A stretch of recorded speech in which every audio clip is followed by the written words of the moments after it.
बिहार के धरती पर 29 मई को संध्या 5 बजे पटना एयरपोर्ट पर हो रहा है। एयरपोर्ट बनकर तैयार हुआ है। प्रधानमंत्री जी उसका उद्घाटन करेंगे और साथ ही साथ बिहटा एयरपोर्ट का शिलान्यास भी करेंगे। पूरा मोड़ से बेली रोड इनकम टैक्स गोलंबर तक आप देख रहे हैं। रोड के माध्यम से रोड शो करते, उनसे लोगों का अभिवादन रोड शो के माध्यम से स्वीकार करते हुए और भारतीय जनता पार्टी के कार्यालय उनका आगमन होगा। नेशन देख रहे हैं, मैं हूं आपके साथ वंदना। प्रधानमंत्री नरेंद्र मोदी 2 दिवसीय कार्यक्रम को लेकर बिहार दौरे पर रहेंगे। हालांकि 29 तारीख का जो कार्यक्रम रखा गया है और क्या क्या कार्यक्रम होने वाला है, इसकी विशेष जानकारी बीजेपी के प्रदेश अध्यक्ष दिलीप जायसवाल ने दिया। साथ ही साथ 30 मई को प्रधानमंत्री क्या करेंगे, विक्रमगंज में क्या क्या बातें होंगी, क्या बिहार को सौगात मिलेगी, इन तमाम बिंदुओं पर क्या कुछ होने वाला है, विशेष जानकारी प्रदेश अध्यक्ष दिलीप जायसवाल ने दिया है। क्या कुछ कहा है, छोड़े जाते उन तमाम बयानों के साथ। प्रधानमंत्री जी के 29 एवं 30 मई के बिहार आगमन और इस कार्यक्रम के लिए आज प्रेस का ये वार्ता रखा गया है। आप सभी प्रेस बंधु का मैं स्वागत करता हूं। थोड़ा विलंब हुआ, इसके लिए माफी भी चाहता हूं। आपको जैसा कि मालूम है कि दुनिया के सर्वाधिक लोकप्रिय नेता और भारत के यशस्वी प्रधानमंत्री श्री नरेंद्र मोदी जी का आगमन बिहार के धरती पर 29 मई को संध्या 5 बजे पटना एयरपोर्ट पर हो रहा है। और पटना एयरपोर्ट जो विश्व स्तरीय भव्य एयरपोर्ट बनकर तैयार हुआ है, प्रधानमंत्री जी उसका उद्घाटन करेंगे और साथ ही साथ बिहटा एयरपोर्ट का शिलान्यास भी करेंगे। एक बहुत बड़ा सौगात बिहार को, बिहार के धरती पर उतरते के साथ हम लोगों को मिलेगा। उसके बाद प्रधानमंत्री जी पटना एयरपोर्ट से शेखपुरा मोड़, पटेल भवन, राजवंशी नगर, पुनाई चक, हड़ताली मोड़, हाईकोर्ट और इनकम टैक्स गोलंबर, यानी ये जो शेखपुरा मोड़ से बेली रोड इनकम टैक्स गोलंबर तक आप देख रहे हैं, रोड के माध्यम से रोड शो करते, उनसे लोगों का अभिवादन रोड शो के माध्यम से स्वीकार करते हुए और भारतीय जनता पार्टी के कार्यालय उनका आगमन होगा।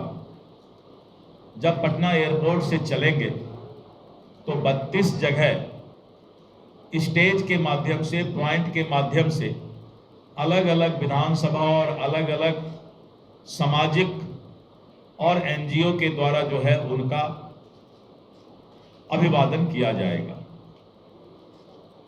जिस तरह का माहौल पूरे पटना में और लोगों के बीच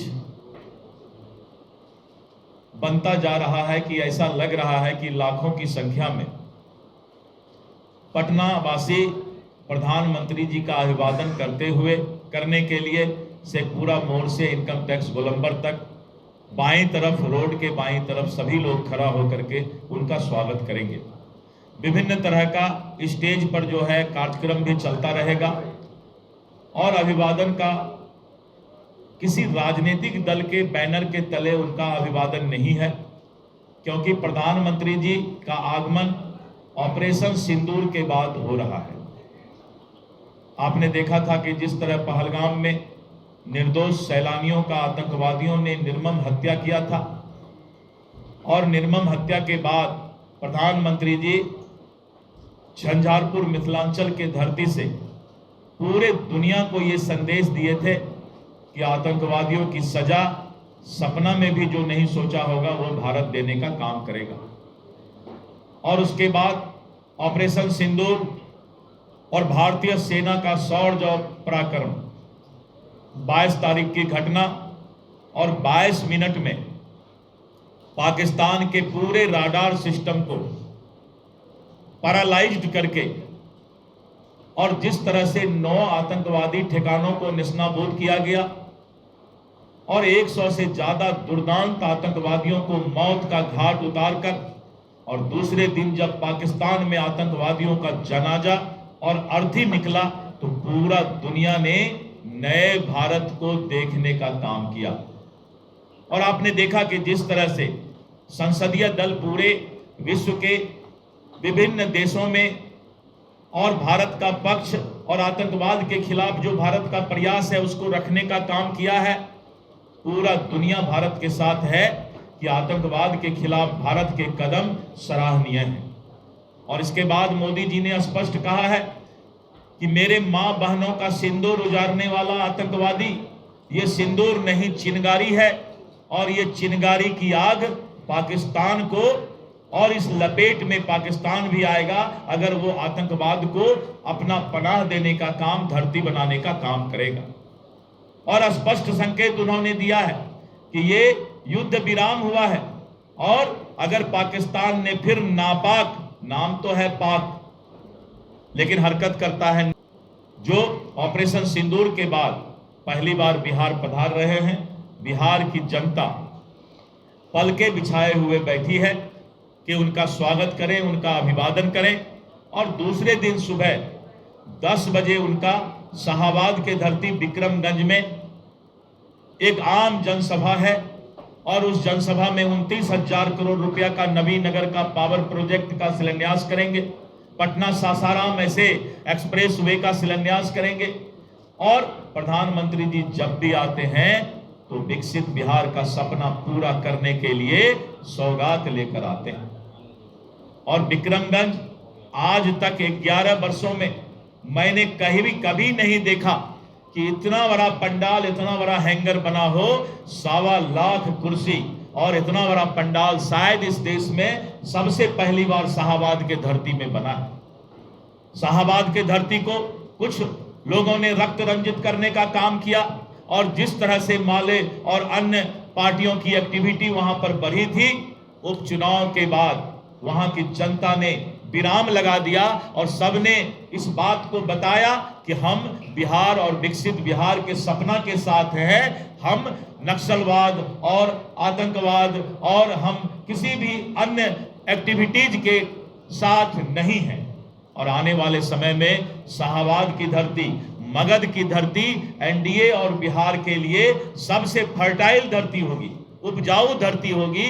ये प्रधानमंत्री जी के कार्यक्रम से संदेश जाने वाला है, और ऐसा ऐतिहासिक कार्यक्रम होने वाला है कि शायद आज तक वैसा कार्यक्रम नहीं हुआ है।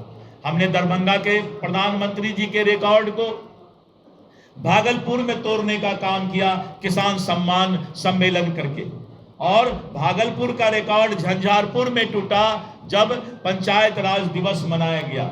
लेकिन सारे रिकॉर्ड विक्रमगंज के धरती पर सुबह 10 बजे कार्यक्रम करना कितना मुश्किल होता है आप सोच सकते हैं। लेकिन 10 बजे भी इस देश का इतिहास बनने वाला है। ये इस बात को बताया जाएगा कि मोदी जी के प्रति बिहार के लोगों का कितना आस्था है।